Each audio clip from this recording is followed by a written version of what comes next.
किसी आश्रम में एक साधु रहता था। काफी सालों से वो इसी आश्रम में रह रहा था। अब वो काफी बूढ़ा हो गया था और मृत्यु को वो निकट महसूस कर रहा था, लेकिन संतुष्ट था कि 30 साल से उसने सिर्फ प्रभु का सिमरन किया है, तो उसके खाते में ढेर सारा पुण्य जमा है और इसीलिए उसे मोक्ष मिलना तो तय ही है। एक दिन उसके ख्याल में एक स्त्री आई। स्त्री ने साधु से कहा, अपने एक दिन के पुण्य मुझे दे दो और मेरे एक दिन के पाप तुम वरण कर लो। इतना कहकर वो स्त्री लोप हो गई। अब तो वो साधु बहुत बेचैन हुआ कि इतने बरस तो उसे किसी स्त्री का ख्याल नहीं आया था, और अब जब अंत नजदीक है तो स्त्री ख्याल में आने लगी। फिर उसने उस ख्याल को झटक दिया और प्रभु सुमरन में बैठ गया। स्त्री फिर से ख्याल में आई। फिर से उसने कहा कि एक दिन का पुण्य मुझे दे दो और मेरे एक दिन का पाप तुम ले लो। इस बार साधु ने स्त्री को पहचानने की बहुत कोशिश की, लेकिन स्त्री का चेहरा बहुत धुंधला था। साधु से पहचाना नहीं गया। साधु अब चिंतित हो उठा कि एक दिन का पुण्य लेकर ये स्त्री करेगी क्या।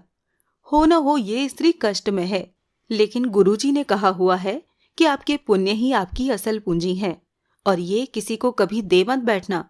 और इतनी मुश्किल से पुण्यों की कमाई होती है, अगर ये भी दे बैठे तो मोक्ष तो गया। हो न हो ये मुझे मोक्ष से हटाने की कोई साजिश है। अब साधु ने अपने गुरु के आगे अपनी चिंता जाहिर की। गुरु ने साधु को डांटा, मेरी शिक्षा का कोई असर नहीं है तुझ पर। पुण्य किसी को नहीं देते, यही आपकी असली कमाई होती है। साधु ने गुरु जी को सत्य वचन कहा और फिर से प्रभु सुमिरन में बैठ गया। स्त्री फिर ख्याल में आ गई। बोली, तुम्हारा गुरु अपूर्ण है, इसे ज्ञान ही नहीं है। तुम तो आसक्ति छोड़ने का दम भरते हो। बीवी बच्चे दीन दुनिया छोड़कर तुम इस अभिमान में हो कि तुमने आसक्ति छोड़ दी है। तुमने और तुम्हारे गुरु ने तो आसक्ति को और जोर से पकड़ लिया है। किसी जरूरतमंद की मदद तक का चरित्र नहीं रहा तुम लोगों में तो। साधु बहुत परेशान हो गया। वो फिर से गुरुजी के पास गया और स्त्री की बात बताई। गुरु ने फिर से साधु को डांटा। गुरु पर संदेह करवाकर वो तुम्हें पाप में धकेल रही है। जरूर कोई बुरी आत्मा तुम्हारे पीछे पड़ गई है। साधु अब कहाँ जाए। वो वापस लौट आया और फिर से प्रभु सुमिरन में बैठ गया। स्त्री फिर ख्याल में आई। उसने फिर कहा, इतने साल तक अध्यात्म में रहकर तुम गुलाम भी बन गए हो। गुरु से आगे जाते इतने साल के अध्ययन में तुम्हारा स्वतंत्र मत तक नहीं बन पाया। गुरु के सीमित ज्ञान में उलझकर रह गए हो। मैं अब फिर कह रही हूं, मुझे एक दिन का पुण्य दे दो और मेरे एक दिन का पाप ले लो। मुझे किसी को मोक्ष दिलवाना है और यही प्रभु की इच्छा है। साधु को अपनी अल्पज्ञता पर बहुत ग्लानि हुई। संत मत कहता है कि पुण्य किसी को मत दो, और धर्म कहता है कि जरूरतमंद की मदद करो। अब यहां तो मैं फंस गया। गुरु भी राह नहीं दिखा रहे कोई, लेकिन स्त्री मोक्ष किसको दिलवाना चाहती है। अब साधु को एक युक्ति सूझी। जब कोई राह ना दिखे तो प्रभु से तार जोड़ो, प्रभु से राह जानो, प्रभु से ही पूछ लो कि उसकी रजा क्या है। उसने प्रभु से उपाय पूछा। तभी आकाशवाणी हुई। उसने पूछा, पहले तो तुम ही बताओ कि तुम कौन से पुण्य पर इतरा रहे हो। साधु ने कहा, मैंने 30 साल तक प्रभु का सुमिरन किया है। 30 साल मैं भिक्षा पर रहा हूं, कुछ संचय नहीं किया, त्याग को ही जीवन माना है। पत्नी बच्चे सब त्याग दिए।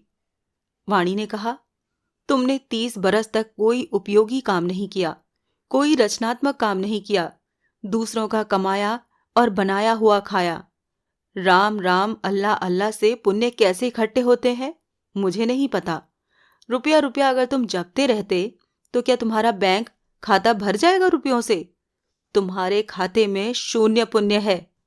साधु बहुत हैरान हुआ, बहुत सदमे में आ गया, लेकिन हिम्मत करके उसने प्रभु से पूछा, फिर वो स्त्री पुण्य क्यों मांग रही है मुझसे। प्रभु ने कहा, क्या तुम जानते हो कि वो स्त्री कौन है। साधु ने कहा, नहीं जानता, लेकिन मैं जानना चाहता हूं। प्रभु ने कहा, वो तुम्हारी पत्नी है, तुम जिसे पाप का संसार कहकर छोड़ आए थे। क्या तुम्हें पता है कि वो क्या करती है। अब साधु की आंखें फटने लगीं। उसने कहा, नहीं प्रभु, उसके बारे में तो मैं कुछ नहीं जानता। प्रभु ने कहा, तो सुनो, जब तुम घर से चुपचाप निकल आए थे तब वो कई दिन तुम्हारे इंतजार में रोई। फिर एक दिन संचय खत्म हो गया और बच्चों की भूख ने उसे तुम्हारे गम पोंछ डालने के लिए विवश कर दिया। उसने आंसू पोंछ दिए और नौकरी के लिए जगह जगह घूमती भटकती रही। वो इतनी पढ़ी लिखी नहीं थी। तुम बहुत बीच राह में उसे छोड़ गए थे। उसे काम मिल नहीं रहा था, इसीलिए उसने एक कुष्ठ आश्रम में नौकरी कर ली। वो हर रोज खुद को बीमारी से बचाती उन लोगों की सेवा करती रही जिन्हें लोग वहां त्याग जाते हैं। वो खुद को आज भी पापिन कहती है, क्योंकि उसका पति उसे छोड़कर चला गया था। प्रभु ने आगे कहा, पर अब वो बेचैन है तुम्हें लेकर।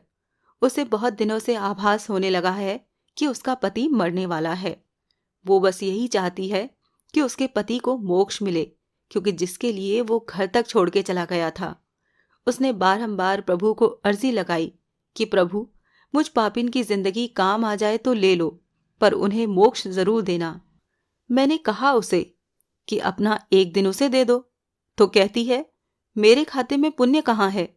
होते तो मैं एक पल न लगाती, सारे पुण्य उन्हें दे देती। वो सुमिरन नहीं करती और वो भी समझती है कि सुमिरन से ही पुण्य मिलते हैं।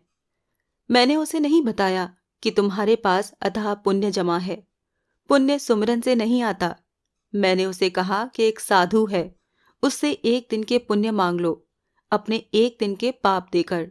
उसने सवाल किया कि ऐसा कौन होगा जो पाप लेकर पुण्य दे देगा। मैंने उसे आश्वस्त किया कि साधु लोग ऐसे ही होते हैं। वो औरत तुम्हें अपने पुण्य दे रही थी और तुम न जाने कौन से हिसाब किताब में पड़ गए। तुम तो साधु भी ठीक से नहीं बन पाए। तुमने कभी नहीं सोचा कि पत्नी और बच्चे कैसे होंगे, लेकिन पत्नी आज भी बेचैन है कि तुम अपने लक्ष्य को प्राप्त कर लो। तुम्हारी पत्नी को कुष्ठ रोग है, वो खुद मृत्यु शैया पर है, लेकिन तुम्हारे लिए मोक्ष चाहती है। तुम सिर्फ अपने मोक्ष के लिए 30 बरस के हिसाब किताब में पड़े हो। साधु के बदन पर पसीने की बूंदें बहने लगी, सांसें तेज होने लगी और साधु हड़बड़ा कर उठ बैठा। उसके माथे पर पसीना बह रहा था। उसने बाहर झांक कर देखा, सुबह होने को थी। उसने जल्दी से अपना झोला बांधा और गुरुजी के सामने जाकर खड़ा हो गया। गुरुजी ने पूछा, आज इतनी जल्दी भिक्षा पड़? साधु ने कहा, मैं घर जा रहा हूं। गुरुजी बोले, अब तुम घर क्या करने जा रहे हो? साधु ने कहा, धर्म सीखने। भगवान भी कहते हैं, स्वर्ग का सपना छोड़ दो, नरक का डर छोड़ दो। कौन जाने क्या पाप क्या पुण्य, बस किसी का दिल न दुखे। अपने स्वार्थ के लिए बाकी सब खुदरत पर छोड़ दो। न पैसा बड़ा न पद बड़ा, मुसीबत में जो साथ खड़ा वही सबसे बड़ा। जय श्री कृष्णा।